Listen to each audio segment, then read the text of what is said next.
Saudara-saudara yang terkasih, kita bertemu kembali di kanal kita, kanal Forum 195. Kanal kita bersama untuk mengasihi, melayani, memuji, dan menyembah Tuhan kita, Yesus Kristus. Damai kasih Allah menyertai kita semua. Marilah, sebelum kita merenung akan firman Tuhan, kita terlebih dahulu berdoa. Ya Allah, ya Tuhan kami bersama-sama ya Tuhan anak-anak-Mu menghadap kehadirat-Mu untuk mengucapkan puji syukur dan terima kasih atas penyertaan Tuhan. Tuhan, kami bersama-sama ingin mempelajari di season 4, season kami yang baru, di musim kami yang baru, mengenai bagaimana kami bisa memperoleh perkenanan-Mu ya Tuhan akan keselamatan yang telah Engkau sediakan. Sebelum daripada itu ya Tuhan, ampunkan segala dosa kesalahan kami. Di dalam nama Tuhan Yesus Kristus kami berdoa dan mengucap syukur. Amin. Ya, saudara-saudara yang terkasih, kita bertemu di topik kita yang baru di season keempat. Seluruh episode di dalam season 4 ini kita tujukan untuk mempelajari sekaligus meluruskan pemahaman yang keliru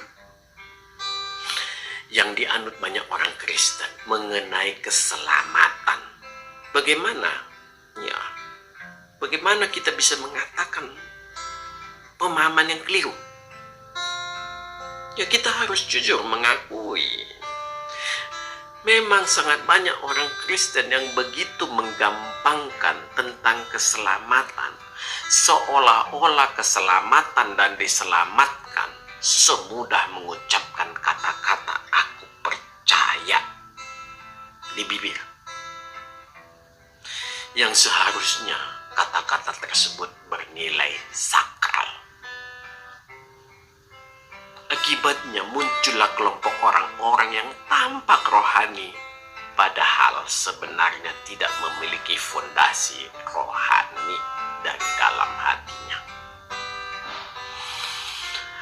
Alkitab sangat jelas mengatakan salah satu indikasi telah diselamatkan adalah lahir baru, yang berimplikasi pada pembaharuan hidup dan akal budi. Lahir baru inilah yang sering disalahgunakan, sehingga orang yang muncul adalah orang-orang yang sombong rohani. Saudara-saudara yang terkasih, bila hanya mengandalkan dengan sekedar mengucapkan kata-kata "aku percaya" ini, sebenarnya tidaklah berguna para rasul, bahkan Tuhan Yesus Kristus sendiri. Di dalam banyak pengajaran mereka berusaha keras menuntut orang Kristen untuk memahami 3 hal berikut. Yang pertama, bagaimana memperoleh keselamatan itu? Yang kedua, apa indikasinya sudah diselamatkan? Dan yang ketiga, bagaimana menjaga keselamatan agar tidak dicuri iblis? Ketiga hal ini sangat banyak memenuhi kitab-kitab perjanjian baru. Inilah yang harus kita pelajari agar kita mawas diri dan semakin rendah hati. Kalau hanya sekedar kalimat-kalimat, ya Yesus Kristus sudah menebus dosa, kasih karunia diberikan cuma-cuma atau gratis, kita hidup di bawah kasih karunia, bukan di bawah hukum Taurat, dan perbuatan baik kita tidak menyelamatkan kita. Ya, itu sudah sangat sering kita dengar, dan rasanya semua orang Kristen sudah mendengar hal tersebut. Tetapi semua hal tersebut tidak berguna bila hanya dipakai sebagai bumper, sebagai bahasan atau topik-topik khotbah, tanpa memenuhi atau mencakup standar esensi yang sebenarnya. Marilah kita semua belajar apa yang diajarkan para rasul dan Tuhan Yesus Kristus, yang sebenarnya begitu terang benderang tertulis di Alkitab. Marilah kita membuat kebiasaan baru untuk rajin merenungkan isi Alkitab selama kita masih diberi waktu oleh Tuhan. Bila kita sudah mati, Alkitab tidak berguna lagi bagi kita. Karena Alkitab sendiri dengan jelas mengatakan di Yohanes 3 ayat 16, karena kasih Allah menyelamatkan hanya bagi yang percaya. Ya, percaya ini Allah sebagai syarat mutlak yang dikehendaki Allah. Ya, kalau dikatakan gratis, ya memang gratis. Cuma-cuma, ya karena memang Allah tidak membutuhkan apa-apa. Tapi kalau dikatakan tanpa syarat, saya sangat meragukan itu. Syarat itu sangat jelas tertulis dengan terang benderang, kita lihat barusan Yohanes 3 ayat 16. Percaya. Pertanyaan selanjutnya, percaya yang seperti apa? Inilah syarat yang benar-benar sering diabaikan oleh banyak orang. Bahkan corong dianggap tidak ada. Nah, inilah yang akan kita dalami di sepanjang season 4 kita ini.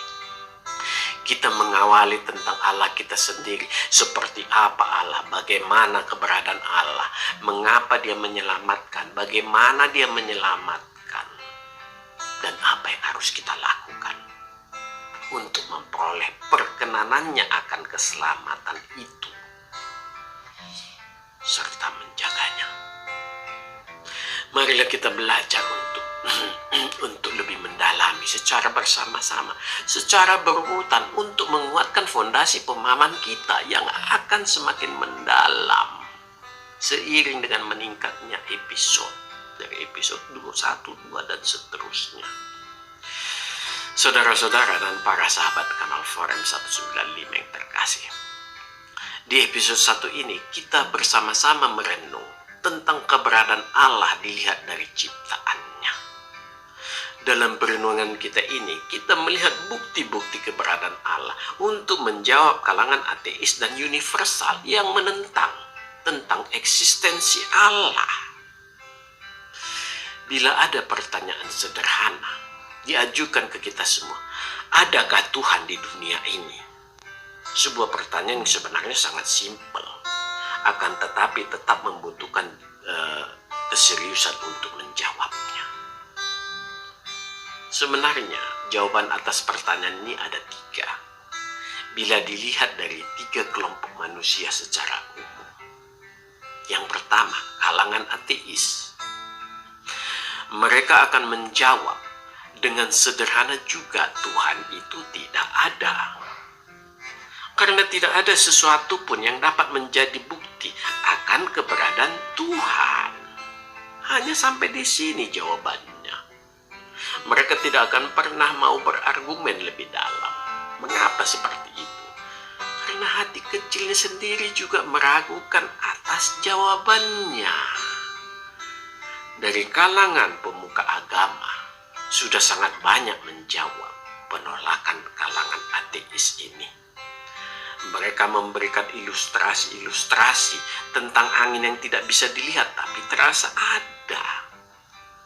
Ya, memberi gambaran mengenai ketidakmampuan kita menahan pertumbuhan hidup.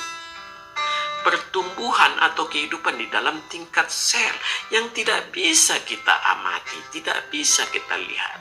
Tetapi kita sangat yakin ada proses yang berlangsung di dalam, yang tidak mampu kita hentikan walau hanya sekejap.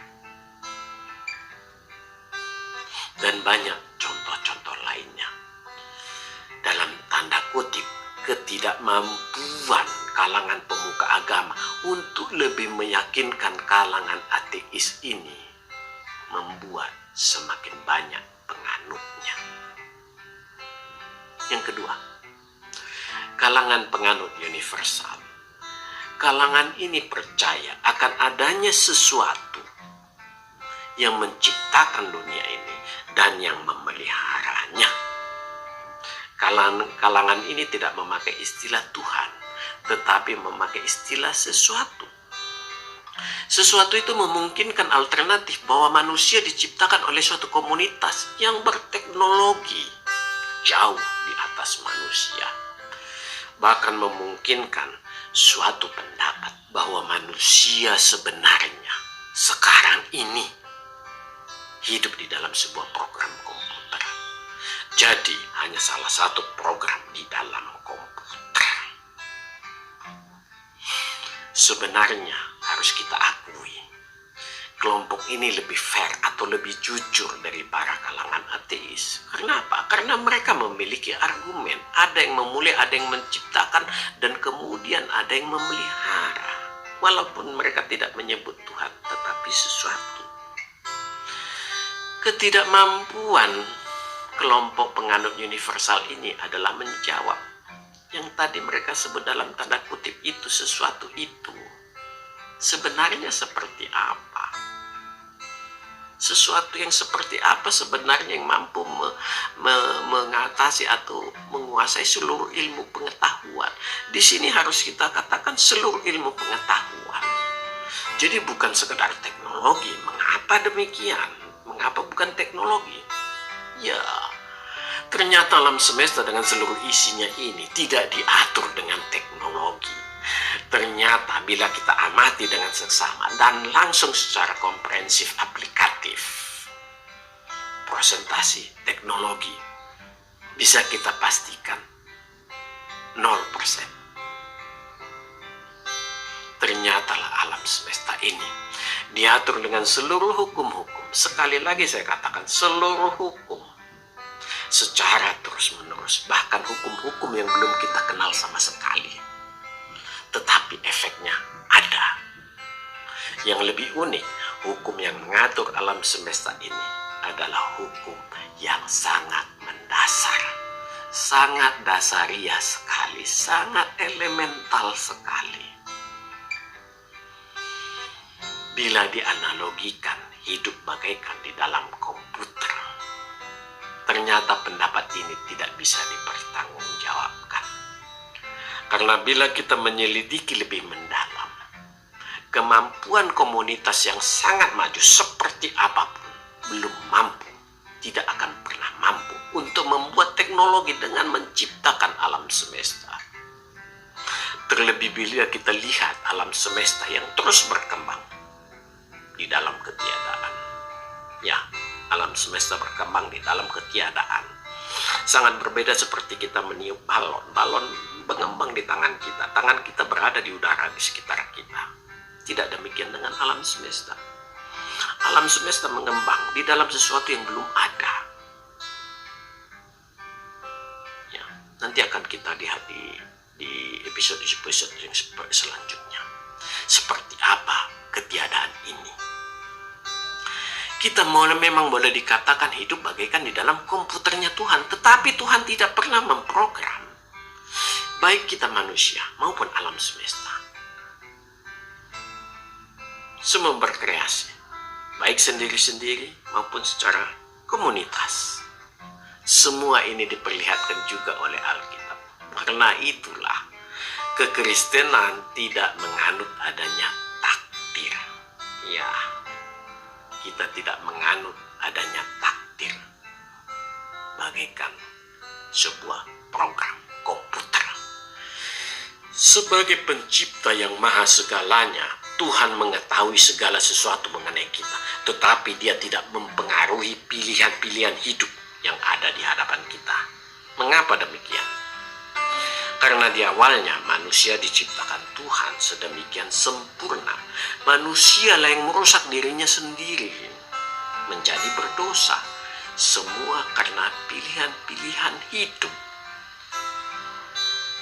Yang ketiga, kalangan beragama. Kalangan ini sangat percaya akan keberadaan Tuhan yang mengawali segala sesuatu dan yang menjaga seluruh umatnya.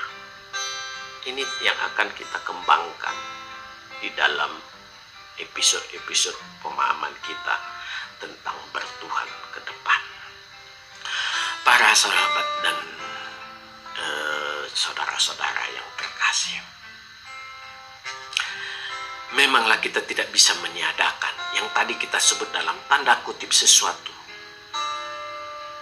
Deklarasi Allah di Alkitab sangatlah jelas mengartikan istilah sesuatu itu, bahwa Allah lah yang menciptakan seluruh langit dan bumi serta segala isinya dalam 6 hari. Timbul pertanyaan, mengapa Allah perlu 6 hari atau Allah perlu waktu untuk menciptakan seluruh alam semesta beserta ininya? Ya kalau kita pikirkan sampai 6 hari, kenapa tidak simsalabim langsung jadi? Terkadang muncul pertanyaan-pertanyaan seperti ini di pikiran kita. Apakah Allah bisa melakukan hal itu, menciptakan dan langsung jadi? Jawaban sangat jelas, bisa. Bukan Allah bila tidak mampu melakukan hal tersebut. Ya. Banyak pertanyaan-pertanyaan sepele seperti ini dipertanyakan orang yang justru memperlihatkan bahwa manusia membatasi kemampuan Allah sebagai yang maha kuasa tanpa mau menyelidiki mengapa Allah melakukan hal tersebut. Allah melakukan segala sesuatu selalu menggunakan proses. Ini yang harus kita pahami dari semua video-video saya. Selalu saya tekankan ini.